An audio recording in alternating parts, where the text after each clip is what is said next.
Revolution and Counter-Revolution, or Germany in 1848, by Karl Marx and Friedrich Engels. Chapter 16, The Assembly and the Governments, August 19th, 1852.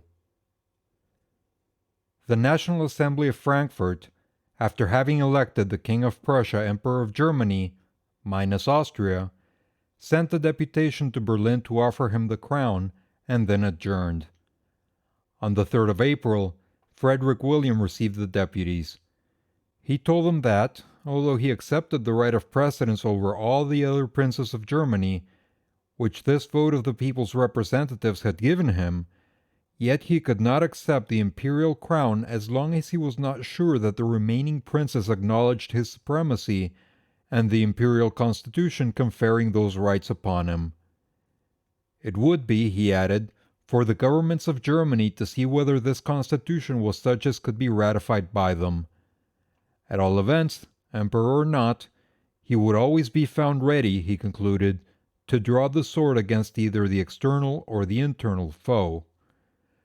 We shall see how he kept his promise in a manner rather startling for the National Assembly.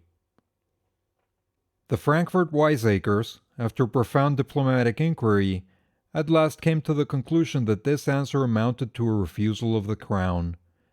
They then, April 12th, resolved that the Imperial Constitution was the law of the land and must be maintained, and not seeing their way at all before them, elected a committee of 30 to make proposals as to the means how this constitution could be carried out.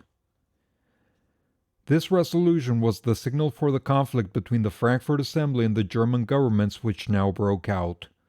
The middle classes, and especially the smaller trading class, had all at once declared for the new Frankfurt Constitution.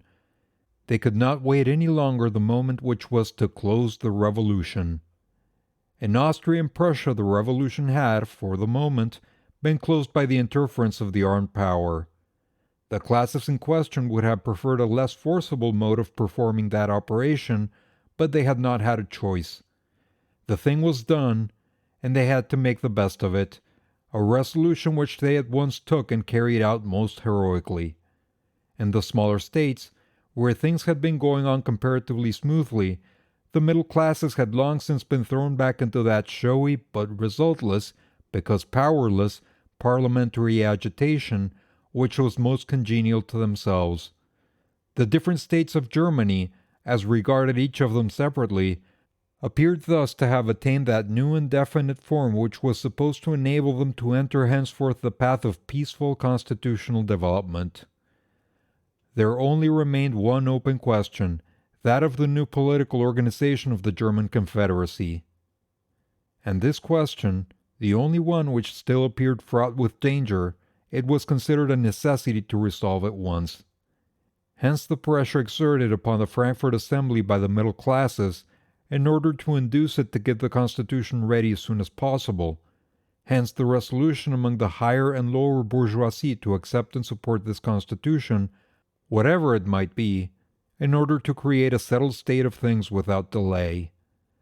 Thus, from the very beginning, the agitation for the Imperial Constitution arose out of a reactionary feeling and sprang up among those classes which were long since tired of the revolution. But there was another feature in it.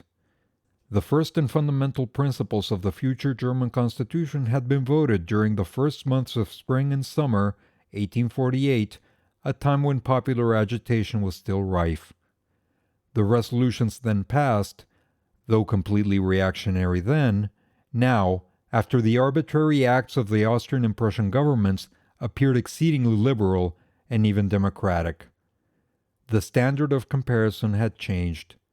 The Frankfurt Assembly could not, without moral suicide, strike out these once voted provisions and model the Imperial Constitution upon those which the Austrian and Prussian governments had dictated, sword in hand. Besides, as we have seen, the majority in that assembly had changed sides, and the Liberal and Democratic Party were rising in influence. Thus the Imperial Constitution not only was distinguished by its apparently exclusive popular origin, but at the same time, full of contradiction as it was, it yet was the most liberal constitution in all Germany. Its greatest fault, that it was a mere sheet of paper with no power to back its provisions. Under these circumstances, it was natural that the so-called Democratic Party, that is, the mass of the petty trading class, should cling to the Imperial Constitution. This class had always been more forward in its demands than the liberal monarchical constitutional bourgeoisie. It had shown a bolder front, it had very often threatened armed resistance, it was lavish in its promises to sacrifice its blood and its existence in the struggle for freedom. But it had already given plenty of proofs that on the day of danger it was nowhere, and that it never felt more comfortable than the day after decisive defeat, when everything being lost, it had at least the consolation to know that somehow or other the matter was settled. While, therefore, the adhesion of the large bankers, manufacturers, and merchants was of a more reserved character, more like a simple demonstration in favor of the Frankfurt Constitution, the class just beneath them, our valiant democratic shopkeepers, came forward in grand style, and, as usual, proclaimed that they would rather spill their last drop of blood than let the Imperial Constitution fall to the ground. Supported by these two parties, the bourgeois adherents of the constitutional royalty and the more or less democratic shopkeepers, the agitation for the immediate establishment of the Imperial Constitution gained ground rapidly and found its most powerful expression in the parliaments of the several states. The chambers of Prussia, of Hanover, of Saxony, of Baden, of Württemberg declared in its favor. The struggle between the governments and the Frankfurt Assembly assumed a threatening aspect. The governments, however, acted rapidly. The Prussian chambers were dissolved, anti-constitutionally, as they had to revise and confirm the constitution. Riots broke out at Berlin, provoked intentionally by the government, and the next day, the 28th of April, the Prussian ministry issued a circular note, in which the Imperial Constitution was held up as the most anarchical and revolutionary document, which it was for the governments of Germany to remodel and purify.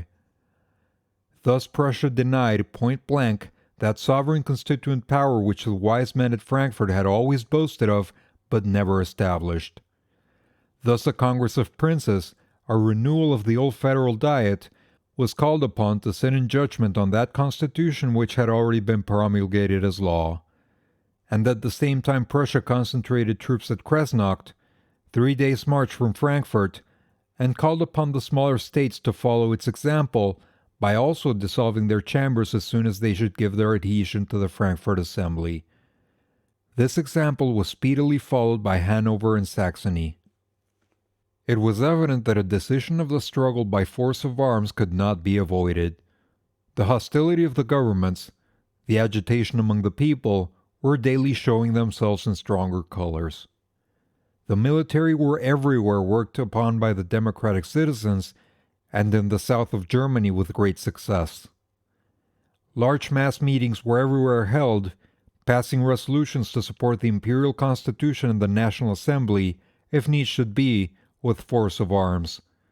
At Cologne, a meeting of deputies of all the municipal councils of Rhenish Prussia took place for the same purpose. In the Palatinate, at Bergen, Fulda, Nuremberg, in the Odenwald, the peasantry met by myriads and worked themselves up into enthusiasm.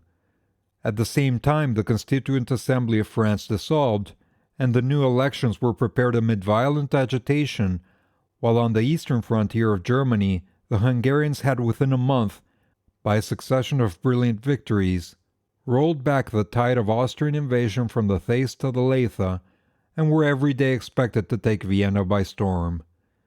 Thus popular imagination being on all hands worked up to the highest pitch, and the aggressive policy of the governments defining itself more clearly every day, a violent collision could not be avoided, and cowardly imbecility only could persuade itself that the struggle was to come off peaceably. But this cowardly imbecility was most extensively represented in the Frankfurt Assembly.